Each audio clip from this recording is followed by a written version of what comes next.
Welcome to the Student Athlete Spotlight, featuring local high school sports. We'll have candid interviews with coaches, students, and more. So it's playtime. Wide open. It's a great pump fake, beautiful ball, and he just took off with it. So it's a low number. But there were 8 student athletes in Chopticon that I felt if we could convince them to play football, we'd run the table. This episode is sponsored by Jerry's Seafood, located in Bowie, Maryland. So I'm here with Coach Atherton tonight from Chopticon High School. Coached at a lot of local programs here, Coach. Originally from New York, came down here. Has done an incredible job. Just there's so many kids that have had his influence over the years, either from being over in Calvert at the middle school, and then coaching high school football. You just have had such an influence on so many kids, and good to have you on the show and get a chance to talk about Chopticon. That's right. What's going on over there? Chopticon. Yeah. So tell us about your seniors. All right. So this is the first year that we felt like we've really had a group of seniors. We've had good seniors. We just haven't had many in the past. Right. So this year we finally feel like we got a handful of what we can expect to have year in and year out. So that's great. We're excited about our senior class. And how many seniors do you have? We started right around 20, a little over 20. That's a good. That's wow. a great. Yeah. And we got the same number of juniors, same number of sophomores. Oh, that's fantastic. So okay. We finally got 4 years of good representation of all our classes. Mm-hmm. So we feel good about that. We're optimistic. But this year's group of seniors, we've been talking about this year for 2 years because we knew that we didn't have much of an upper class the last 2 years. Right. So we finally had decent juniors last year, now seniors. And this, we were excited about this year going in. We knew this was our year to be decent. Right. And we're off to a slow start, but we've had some close games. Are there any traditions at Chopticon or something makes you guys unique over there? Well, we're proud of Cal High. I love it. That thing's gone back for years. High, they had the big barn, and now they've shrunk it down, but they still do the barn painting every year for the seniors. And so they're proud of that. Now, when does that happen? That when's culture, that farmland. When's the barn painting? When does that happen? I don't know if that's around homecoming or if it's later in the year. But it's once a year. It's not like by season. Oh, they do it. No, it's once a year for the seniors. Yeah. Okay. So talk to me about. I know you got an incredible staff, great men, and also your administration. You have a very supportive group over there. Tell us about them. Extremely lucky. Mark Perner, the principal.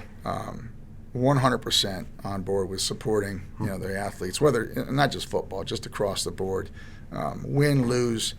He made a comment not long ago at the pep rally, and as coaches we know this, but he made this comment. He goes, "You learn more about life in sports than you will in school." And for a principal to say that, and we all know that, we've always felt that. Whether, yes, sir. But to hear it from your principal. Again, that's refreshing. You don't always get that. And so when it comes to the staff, though, the first thing we did was just look for good mentors. We didn't care how much they knew about football, even though these guys have good, solid football background.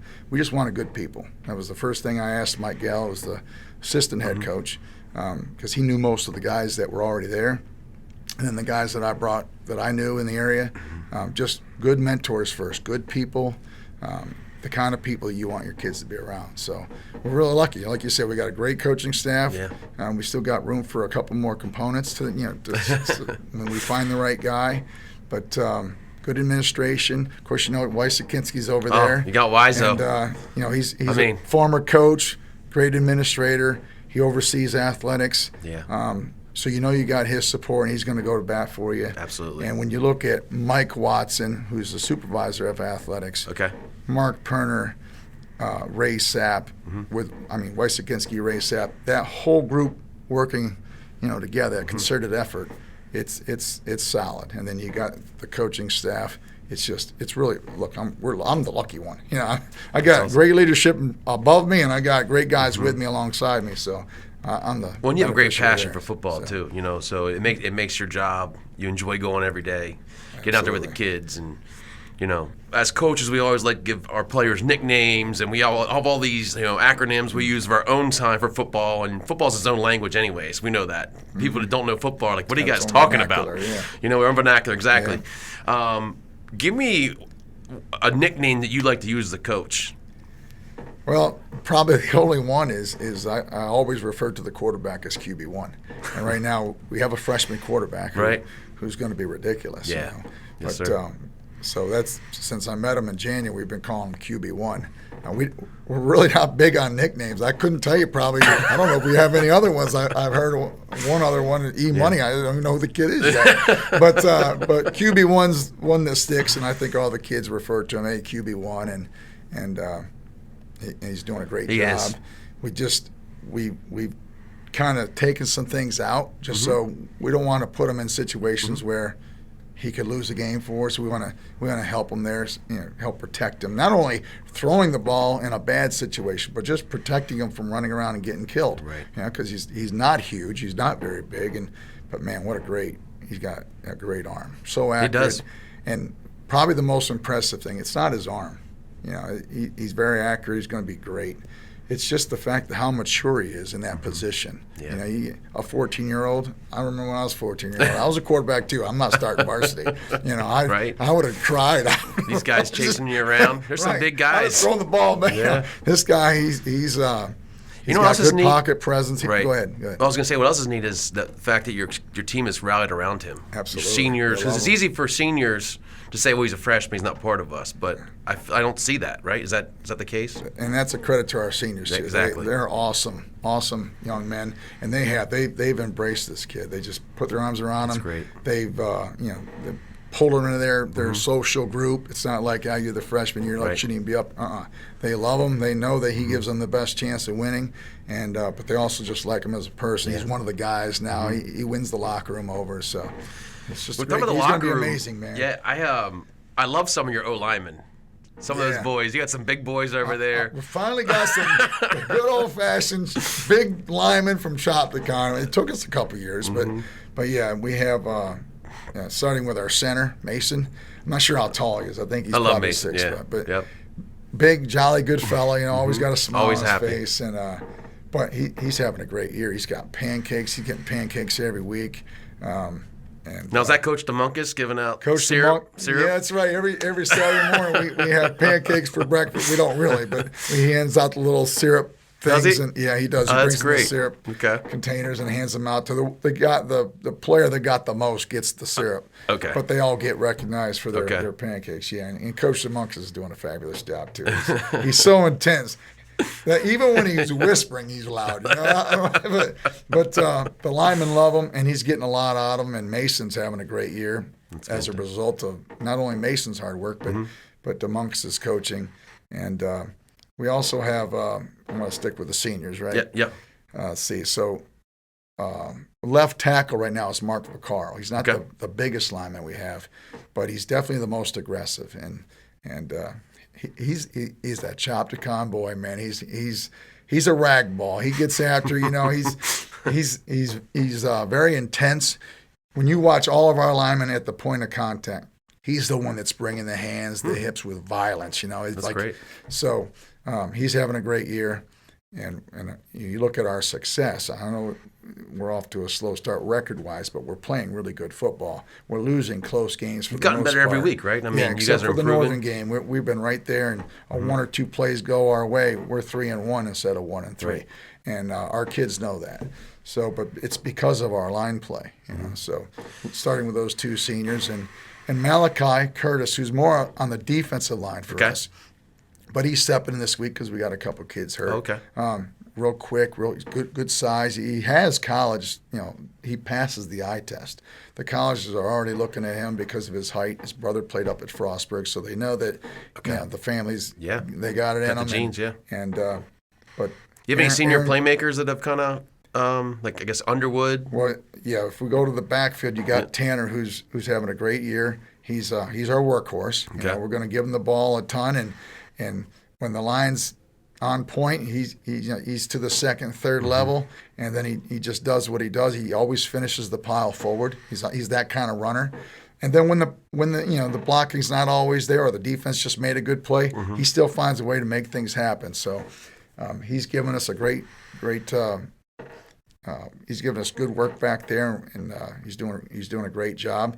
We also have Anthony Insco out at slot. Yeah. He's a former running back, but he's so good in space. And just last week he caught a ball, made a guy look stupid in the open field, and took it 40 yards for a touchdown. Great. We got great blocking from Logan Popes, the senior, who also, not only is he a good receiver, but he's blocking. You know how hard it is to find a receiver that can block. I got to have the 1-2. And so Logan Popes is provided not only good blocking, but he's also had some big plays with the hitch and go. Last week he had I think we ran a bubble and we went up top with it, and it was wide open. It was a great pump fake, beautiful ball, and he just took off with it. So the way you draw it up. But as a coach, of course he has great hands. He's a receiver, but we like the fact that he can block. So that's what he brings for us. So we got Insco with that open field ability. He's a big kid. He'll truck a corner, But at the same time, you got Logan, who's got good hands, but he's a great blocker. Yeah. So you're getting that kind of leadership on offense, and it's finally clicking for him.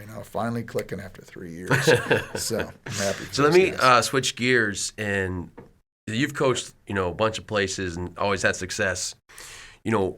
For this area, and I talked to the coaches, other coaches in the area, we feel like football is growing here. We feel like the numbers are going up. It sounds like your program's getting better numbers. Yep. The other programs in the area, their numbers are up. What else can we do? What else can you guys do at Chopticon to help make that grow in the community? I don't know if it's so specific to a school as much as I would come at this from two different angles. Number one, academically, what they've already done has at the central office level, where a player who has failed can recover that grade now in the summer, and that summer school helps them become eligible. So that helps a lot of our players, because in the end, you can argue whether or not they should be taking sports away anyhow, because why would you take away something that's positive? Why don't we find something else to take away? But they use sports as that incentive to get good grades. So that's one angle. That piece right there that they've already put in place has helped our numbers grow, because we don't lose that 5 or 6 players every year. Now they're able to take summer school. That's their incentive to get those to take summer school. It's a nice incentive. Yeah, it's outstanding. Absolutely. And the other piece, and I think they're working on it right now, is just being able to work with our players in the off season. Years ago, somebody must have abused it where, it's the old 90-10. You're going to punish 90% of the society because of what happened with 10%. So they don't let us work with our kids in the offseason. That's tough. But right now I know they're working at not only the county level, but I think Watson is at the state level. They're looking at putting in something to place where we can work with our athletes in the offseason, whether it's just in the summer. I'm not sure how that's going to unfold just yet. But just being able to have a camp. Like right now, I don't think in St. Mary's County we're allowed to have football camps, not in the public schools. Oh, really? Okay. I think we were able to at the private school, but we're not allowed to have like a formal camp. So I think that if we, coming from that performance angle, just being able to work with these kids in the off season, not just in the weight room, but being able to get the ball out and practice some of those skills, because in the end, they're going to be better players for it. It's going to raise the caliber of football, and these young men, some of them want to play at the next level. Well, the better they are, the better the chance they have at going on. So, I think as long as those two entities from those two angles keep moving forward together, I think that will continue to grow. Great. That's a great answer. If you're going to talk to a student, at for example, Chopticon, who could play sports but not playing right now, what would you say to them to motivate them, hey, to come out and be whether it's football or lacrosse or soccer, whatever sport it is? Because there's some kids in our schools right now that aren't playing. They could be playing. Absolutely. And as a coach who's seen the change and the growth of young men and women from sports, what would you say to that person? That is the $1 million question, because at Chopticon, we don't have a ton of talent. We have just enough talent in that building that if all of our student athletes come out, we can be pretty good across the board in all sports. It's finding that player that plays basketball to play football, being the multiple sport athlete. Now, that's our biggest challenge. Do you have a lot of multi-sport athletes, or do you have kids that are kind of concentrated on one sport? We have a lot that just concentrate on. For example, the basketball team, very talented group of young men. I'd like to have a few of them, Be nice at receiver. And just can't seem to convince. Now, we're able to convince and talk to kids that aren't already in a sport. Okay. We've had a lot of success because obviously just like Perner said, you learn more from sports than you do you learn more from about life through sports than you do school. So it's an easy sell. You meet with their parents, and they know that being part of a program is going to help that person be a better adult. We're giving them a skill set. You got a football that's going to help family them over be there. successful Absolutely. in life. Yeah. But getting that young man who's already in a sport to play another sport. That's the $1 million question. I don't have the answer because I wasn't able to get too many of those out. It's part of our culture now too. You have all these kids going to one sport, and I coach for a lot of college coaches that they wanted kids that played multiple sports, and I think the more we get that message out there. Yeah. Plus, what I challenge them is if you're that good to be able to play that sport in college, say basketball or baseball, then why aren't you good enough to play a sport every season? Be all state in 3 sports, not just one. That's my challenge. Right. And I get it. That's a good point. I don't know. I've tried that because we've had this conversation not too long ago. Yeah. It didn't work for me. I tell everybody there were 8 student athletes, and that's a low number, but there were 8 student athletes in Chopticon that I felt if we could convince them to play football, we'd run the table. Wow. Because that's that's of course. 8's not a big number when you're looking at 1,900 students, but 8's a big number when you're looking to get to that 26, 27 guys that can really get it done on Friday nights. Yep. And we just I haven't had a lot of success getting those 7, 8 out. And if I could just figure that out, that $1 million question, I think we're no longer a 500 team. We're a dominant football team. Right. So, and again, getting back to why you coach and what you do, and you've done it a long time and a lot of success. But what drives you to keep coaching? What is that thing inside of you? I know you love it, but talk to us about what makes Duane Atherton tick and what you love about the kids and the time. Well, it's a grind. But it's a grind. I think what keeps you coming back is, you're doing God's work. You're giving back to society. You don't go into this profession to make a ton of money. As a teacher, a coach, you're not making millions. Right. It is about giving back and being good mentors. But for me, and I'm sure you've experienced this, it's when that athlete that you haven't seen in a few years. And I just saw one recently. He was delivering something to the school. I think it was the new weights that we purchased. And he saw me. He goes, I haven't seen him for 25, 30 years. It was back when I was at Northern High School back in the late 90s. He just yells, Coach A, great day to be alive. Because that's something that I say each and every day. I got the chills. Because it doesn't matter how good the day is, how bad. When it comes out to football practice, the choice is yours, right? We always, you have a choice of how that next 2 hours is going to look. And you have a choice, and we can take that. We talk to our players about this. You wake up every morning. You have that choice of how is that day going to go. If you have a positive outlook, it's a great day to be alive. You're going to make it the best of whatever happens to you. That you're going to make the most of it. So when I see guys that I haven't seen for years and they still remember, it's a great day to be alive. That's there it is right there. You put that in them. That's awesome. Love it, man. Did you get that from your high school coach? Where'd that come from? It was actually I was in college playing college ball at Cortland, and we were getting ready for the playoffs. It's November. It's not snowing yet, but we're getting ready for the playoffs in November. It's cold in New York, near Syracuse, and it's raining cats and dogs. It's not snowing, but it's raining and it's cold. And it's cold, yeah. It's almost worse. We're getting sometimes. ready to do. Back then, you did calisthenics. I mean, we don't do that much anymore. But get back on your crossovers and so I think they call them cherry pickers or something. But anyhow, opposite toe touches. Everybody knows what those are. But anyhow. So we're getting ready to practice, and we're in our lines in formation. The team captain, real big lineman, he's the team leader, and a real charismatic guy. He just yells out, "It's pouring down rain now. Cats and dogs. It's a great day to be alive." And we all start, on your backs, and we all just drop, and we're in 2-3 inches of standing water. It's muddy. There it is. 35 degrees. Doesn't matter what it is, you're going to make the most of it. Right. Did you win that week? We did not.